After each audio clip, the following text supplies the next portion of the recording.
ஏன்னா இந்த கும்மிடி புண்ணிய தொகுதியை பொறுத்த வரைக்கும் பாத்தீங்கன்னா எல்லாருமே அவருக்கு தான் ஓட்டு போடுற அந்த முடிவோட இருக்காங்க. நான் விஜய்க்கு தான். கண்டிப்பா அது நான் சொல்லணும்ன்ற அவசியமே கிடையாது. எல்லாருமே அவருக்கு தான் சப்போர்ட். 2026 அவர் தான் சிஎம். இதுல எந்த ஒரு மாற்று கருத்தும் கிடையாது. அவங்க வேணும்னா பேருக்கு சொல்லிக்கலாம், இளைஞர்கள் வந்து உதயநிதி பக்கம் தான் இருக்கிறாங்கன்னு. ஆனா அது உண்மை கிடையாது. வருவாரு டிவிக்கு போற தலைமுறைங்க எல்லாம் சின்ன பசங்க எல்லாம் படிச்சிருக்காங்க. அவங்களுக்கு தேவையானது அவர் செய்வாரு. அன்னைக்கு படிக்காதவங்க நிறைய பேர் இருந்தாங்க. அதெல்லாம் இப்படி மாறிச்சு. இருக்கிற ஆட்சியில எதுவுமே சரி கிடையாதுங்க. தளபதி மட்டும்தான். தளபதி தான் அடுத்த சிஎம். இவங்களை எதிர்த்து அடுத்த 2026 தமிழக முதலமைச்சரா தளபதி மட்டும்தான் வருவாரு. அவர் 234 தொகுதியில் எங்க நின்னாலும் வெற்றி பெறுவார். மதுரை கிழக்கு விஜய், அவர் மூஞ்சிக்கு தான் போட்டு. மதுரை மேற்கு விஜய் சொன்னார்ல, அந்த மாதிரி கும்முடி பிடிக்க நின்னாலும் தளபதி தான். இளைஞர்கள்னாலே தளபதி தானா? இல்ல நாங்க இளைஞர்னா தளபதி தான். யாரு எத்தனை வருஷம் என்ன பண்ண உதயநிதி ஆட்சியில வந்து தளபதி தாங்க.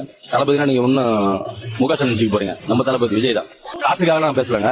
காசு தரதான் மக்கள் நல்லது பண்ணா போதும். மக்களுக்கு நல்லது பண்ணவே இல்லையா? நீங்க யாரும் கெடுப்பாருங்க. ஏங்க கும்பிட்டு சட்டமன்ற தொகுதி இது ஒரு பேர் வந்து நிழல் கூட கிடையாதுங்க. கிடையாது, கெடுப்பாருங்க. அவன் ஆட்சி தானே மக்கள் நல்லது பண்ணான்னு சொல்றாங்க. பண்ணல. விஜய் தான். நம்பிக்கை இருக்கு, அவ்வளவுதான். நம்புறோம் இறைவனை படி, அதே மாதிரி நம்புறோம். இறைவனுக்கு அடுத்தபடி அவர் நம்புறோம். தளபதி தான். குழந்தைங்க படிப்புல இருந்து படிச்ச பட்டதாரிகளுக்கு வேலை வாய்ப்புல இருந்து எல்லாமே இந்த ஆட்சியில வந்து ரொம்ப கேவலமா இருக்கு. அந்த தற்கூரிக்கு ஓட்டு போட்டு தான் அவங்க இன்னைக்கு இருக்காங்க. ஓட்டு போட்ட மக்களையும் அவங்க தற்கூரின்னு சொல்றாங்கன்னா அவங்க எவ்வளவு பெரிய தற்கூரியா இருப்பாங்க பாருங்க. விஜய்